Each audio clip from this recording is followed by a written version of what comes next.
ya está ahí primero en el semáforo. En la figura debe hacer lo mismo en el scooter ahí delante de los coches. Un poco y ahí pues sale más tranquilo.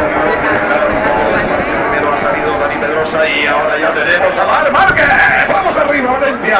Venga, Marc Valencia. Márquez que sale cerrando el grupo, se ajusta el casco, saluda.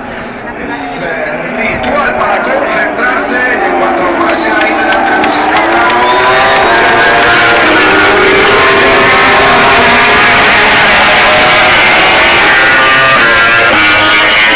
es el San 46 que también va a tener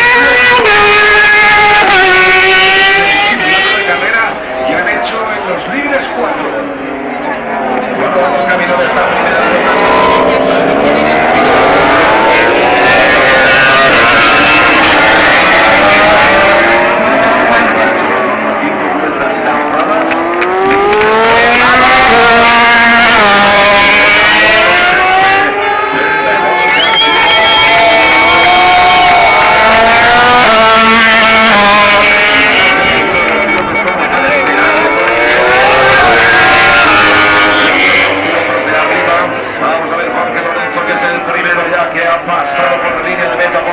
Bautista y está también Gianoli.